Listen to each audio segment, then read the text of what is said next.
Növbəti çıxış üçün söz mühacirlərə qarşı təhdidlərlə bağlı Oktay İskəndərliyə verilir.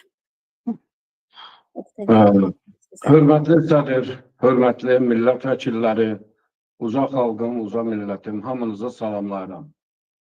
Bu günlərim Azərbaycan Xalq Parlamentinin mənə həvalə etdiyi mühacirlərə qarşı təhdid və mən əlavə edərdim ki, təhdidlə yanaşı terror təhdidi ilə bildiklərimi Azərbaycan Xalq Parlamentinə və xalqıma çatdırım, dolğun surətdə.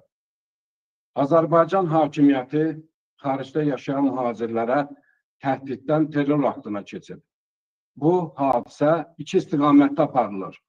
Yəni birinci istiqamətdə Azərbaycanın Rusiya ilə, yəni bu ilin sentyabrın əvvəlində Rusiyanın Xarici Kəşfiyyat İdarəsinin rəisi Sergey Narışkinin Bakıya gəlməsi və Azərbaycan xüsusi xidmət orqanları ilə birlikdə müqavilə bağlayaraq xaricdə, yəni sistemdən kənar müxalifətin fəaliyyətini birgə mübarizə aparmağı haqqında razılıq əldə edilmişdir.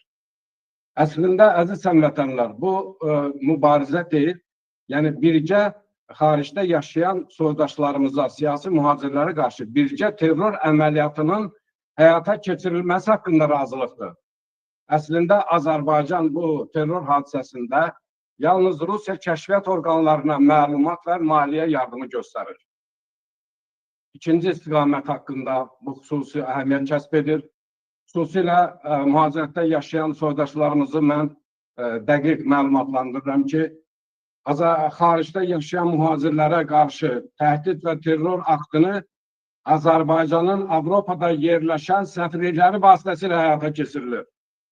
Yəni, mənbə həmin səfirlikdə işləyən yaxın bir adamı bizi gizli surətdə məlumatlandırılması olmuşdur. Bizə bildirmişdir ki, Avropa dövlətlərində Azərbaycan səfirliyində 6-7 şəxs var ki, bu şəxslər səfirə tabi deyil, yalnız Azərbaycan xüsusi xidmət orqanlarından aldığı tapşırıqları həyata keçirilir. Bunların əsas vəzifəsi xaricdə fəaliyyət göstərən siyasi blogerlərə, jurnalistlərə, siyasi fəallar haqqında məlumat toplayıb Azərbaycana vermək, Azərbaycan isə bunu Rusiyanın xüsusi xidmət orqanlarına verir. Əslində, bu Azərbaycanla Rusiya arasında bağlanan müqavilə deməli 2024-cü ilin fevral ayında razılaşdırılmışdır. Mart ayında isə Azərbaycan Milli Məclisinin İnsan Haqları Komissiyasının sədri Zahid Orucun bəyanat verməsi ki, xarici yaşayanlar, prezidentin, ailəsin və özün tənqid edən şəxsləri xarici dövlətlər Azərbaycana ekstradisiya etməsə, onlar bizim legitim hədəfimizdir. Əziz həmvətənlər, mən bu hadisələri, yəni 2024-dən bugünkünə qədər və 2024-ə qədər iki hissəyə bölürəm. Yəni 2021-ci ildə Fransanın Nantes şəhərində yerləşən, şəhərində yaşayan Məhəmməd Mirzəliyə qarşı Azərbaycandan gəlmiş 11 terrorçu, 3 maşın terrorçu Fransa dövləti tərəfindən həbs edilmişdir. Onlar Məhəmməd Mirzəlini öldürməyə nail ola bilməmiş, onlardan 6-sı həbs edilmiş, 2-si gözaltına alınmış, digərləri isə Fransanı tərk etmişdir. Həmin tərk edən şəxsləri isə Azərbaycanın xüsusi xidmət orqanları İstanbulda qətlə yetirmişdir ki, iz etsin. İndi bu ilin sonuna qədər Məhəmməd Mirzəliyə qarşı terror aktını törədənlərin məhkəməsi olacaq və bu terror aktının başında Rusiyada kriminal avtoritet kimi məşhur olan Emin Naxçıvanski durur. Əslində bu Azərbaycan hakimiyyətinin belə deyək də sifarişin yerinə yetirirdi. Əziz həmvətənlər, bir faktda qeyd edim ki, həmin dövrdə Fransanın səfiri Rəhman Mustafayev idi.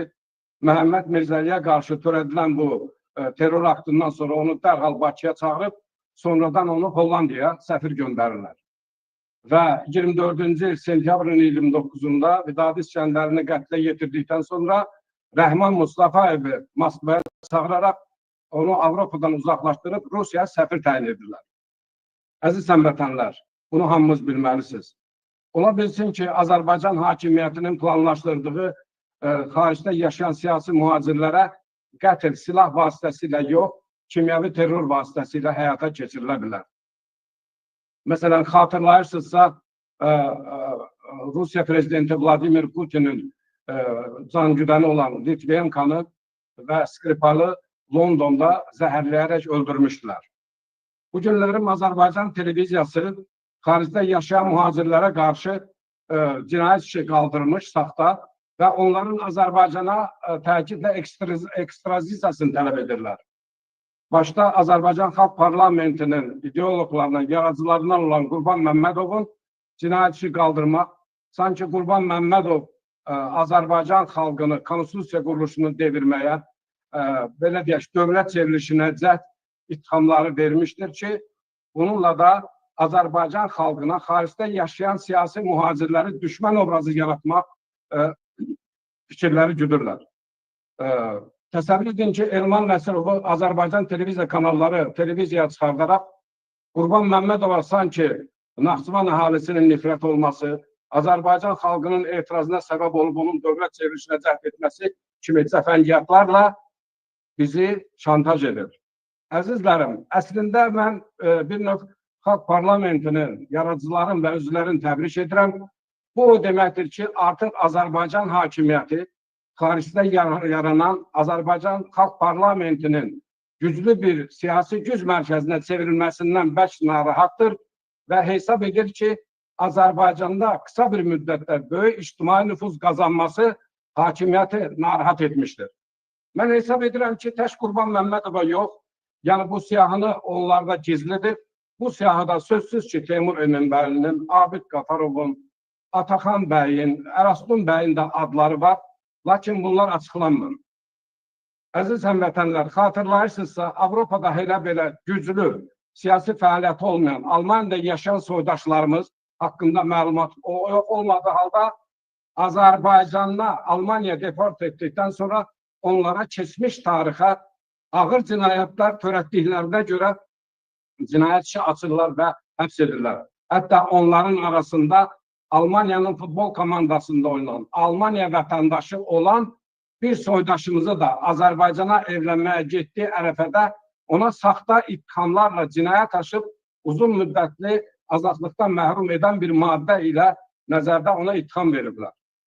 Əziz həmvətənlər, mən qeyd etmək istəyirəm ki, Azərbaycan hakimiyyəti xaricdə terror törətmək şansı az olduğundan, Rusiyanın bu sahədə böyük nüfuzu olduğundan Rusiyaya kütləvi maliyyə yardım edir.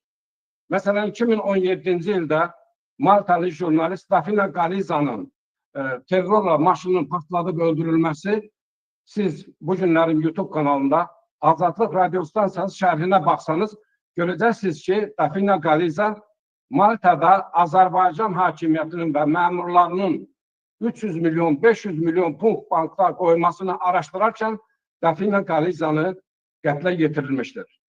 Əziz həmvətənlər, mən hesab edirəm ki, Azərbaycan hakimiyyətinin xaricdə yaşayan siyasi fəallara qarşı açdığı cinayət işi cəfəngiyatdır. Lakin burada bir məqsəd güdür. Yəni, Azərbaycanın daxili auditoriyası üçün hesablanır ki, baxın, bu yaxın müddətdə başda Qurban Məmmədov olmaqla digər siyasi mühacirlər də Azərbaycana gətiriləcək və onları işgəncə verməklə həbsxanada məhv edəcəklər.